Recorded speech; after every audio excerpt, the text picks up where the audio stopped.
with a Lexington local. Welcome to the newest bike shop in town, Conte's. I'm here with Wes, who's the manager. It's an awesome shop. Can you tell us about what you're hoping, what you sell here? Like, is it all kinds of bikes? Who's it for? Yeah, we sell everything from kids bikes to high-end roads and mountain bikes to e-bikes. So really we're looking to have a shop that caters to everyone and is inclusive to all riders. Nice. And do you also do repairs? Yeah, we have a full service workshop. Okay, so I could come in with my kid's flat tire and we could also rebuild your high-end road or mountain bike. Okay, all right, can do so everything. Yep. All right. And Conte's, there's a few others. Yep. Can you just tell me a little bit about the business? Yeah, there's quite a few other locations. It started in 1957. One of the owners now is the son of the founder. Oh. So it's a family-owned operation. It's headquartered in Virginia Beach. So we have a number of stores in Virginia as well, in Georgia, North Carolina, and Florida. But we strive to make each store locally authentic. And to represent what the desire is for people and for riders in that area to get from a bike shop. And what do you think, like, for this area? I mean, because you said you're a biker. You bike into work from Acton every day. Yeah. Like, how many miles do you bike a day? Well, it's not every day. Okay. But it's 12 miles each way. Okay. Yeah.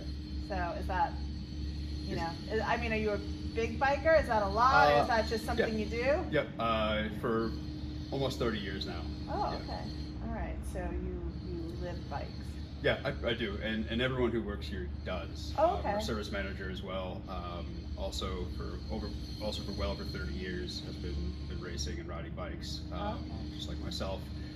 So everyone that works here knows a great deal about bikes. We're not people who have just happened to get into the bike industry. We do it because we live and breathe it.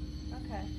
So where do you think how do you feel about e-bikes as a biker? I think e-bikes have an important place in cycling. I think there's a lot of things that still need to be kind of worked out about how to regulate various spaces with e-bikes. But I think that's something that can be, where the community comes together and discusses it, that can be accomplished in an amicable manner. Oh, why? Because they go really fast, right? They kind of scares me. So some e-bikes can go quite fast. Like a Class 3 e-bike can go 28 miles an hour. So certain spaces wouldn't be ideal for having that kind of e-bike.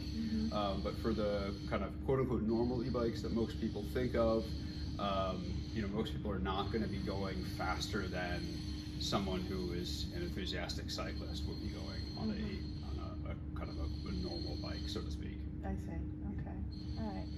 So is there anything you'd like to share about the store, or how should people come here? Like, can they come and browse? Like, of course. Yeah. All right. Yeah, people are welcome to come in anytime they like and browse. We have pretty extensive opening hours. We're open 10 to 7 during the week, 10 to 6 on Saturdays, and 11 to 5 on Sundays. You can see all of our inventory, of course, online as well. Okay. So because we have a large network of other stores, we can pull on their inventory as well. So it's not just limited to what you see here in this store.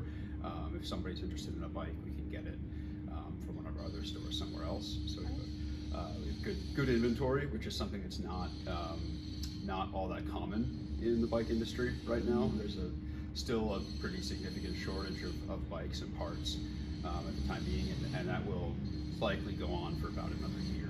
Okay. All right. That's good to know. So Wes was just telling me about the map because I found this super interesting. So this is what's called a Strava Heat Map. So Strava is kind of a social networking site for athletes. So runners, cyclists, really anybody who wants to record their activity on either their phone or a GPS device can then upload it and share it, and people can see what their friends and what other people have been doing. And what this is an aggregation of all the activity in a given time period over a certain area. So so this but it doesn't take into account cars or anything. No, this is only people running or cycling. So is yellow more or The less? brighter it is, the brighter yellow it is, the more it is. That's the Minuteman bike path. Ah, We're located there. Okay. You know, this is Mass Ave. right. You know, you can see Hanscom on the left over there. But you know, specific areas will be brighter than others. So for example, like that's the high school track. Ah, that's so cool. Yeah, so what people can use this for is if they're going to a new location and they want to go for a ride or for a run, they can look at the heat map and see where people go from that Okay. area. Like, oh, that's probably a good place to go and ride my bike because Right. that's where everybody goes. That's where everybody goes. So Yeah.